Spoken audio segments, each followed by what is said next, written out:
Salam sigap dan shalom. Renungan kita pada hari ini, Jumat 31 Desember 2021, berjudul Kita akan memperoleh semuanya ini. Ayat intinya terdapat di dalam Wahyu 21 ayat 7. Barang siapa menang, ia akan memperoleh semuanya ini, dan aku akan menjadi Allahnya, dan ia akan menjadi anakku. Pena Inspirasi menuliskan yang dimaksud dengan judul renungan kita pagi ini, kita akan memperoleh semuanya ini, sebagai persiapan untuk menerima warisan kita dan membuat kemajuan yang tetap dengan Allah adalah sebagai berikut. Pertama, syarat kita akan memperoleh semuanya ini, bila mana kita senantiasa memelihara hukum Allah dengan setia, yang menjadi benteng pertahanan dan perlindungan bagi kita saat membawa pekabaran malaikat ketiga. Benteng pertahanan setan tidak pernah akan menang. Kemenangan akan menyertai pekabaran malaikat yang ketiga. Sebagaimana Panglima Bala Tentara Allah itu meruntuhkan tembok-tembok kota Yeriko, demikianlah umat yang memelihara hukum Allah ini akan menang, dan semua unsur-unsur yang menentangnya akan dikalahkan.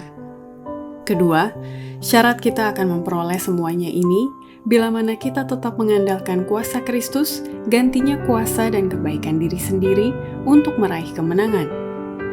Bahwa tidak ada kuasa selain kuasa Kristus yang dapat membuat mereka menjadi pemenang.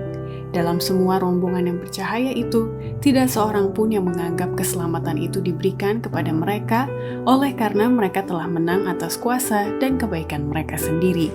Tidak ada yang menyatakan apa-apa mengenai apa yang telah mereka lakukan atau derita, tetapi beban setiap nyanyian, nada kunci setiap lagu adalah keselamatan kepada Allah kami dan kepada anak domba.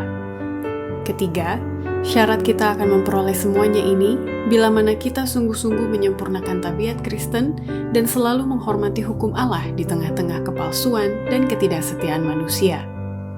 Paling dekat kepada tahta itu terdapat mereka yang pada suatu waktu sangat bergiat dalam usaha setan, tetapi yang telah ditarik seperti puntung dari dalam api dan yang telah mengikuti juru selamat dengan penyerahan yang dalam dan sungguh-sungguh. Berikutnya adalah mereka yang menyempurnakan tabiat Kristen di tengah-tengah kepalsuan dan ketidaksetiaan. Mereka yang menghormati hukum Allah pada waktu dunia Kristen menyatakannya tidak berlaku lagi, dan berjuta-juta orang yang telah mati syahid oleh karena iman mereka dari segala zaman. Keempat, syarat kita akan memperoleh semuanya ini bila mana kita memelihara kesaksian iman lewat perkataan dan perbuatan, sehingga tidak ada lagi ditemukan cacat atau celah dosa dalam mulut kita masing-masing. Gereja itu akan tetap berdiri, sedangkan orang-orang berdosa di Sion akan ditampi sekam, akan dipisahkan dari gandum yang berisi. Ini merupakan siksaan yang berat, tetapi bagaimanapun hal ini harus terjadi.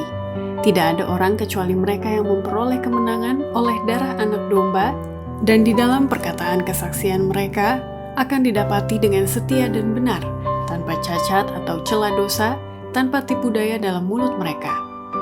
Demikianlah renungan kita pada hari ini, kiranya Tuhan memberkati kita semua.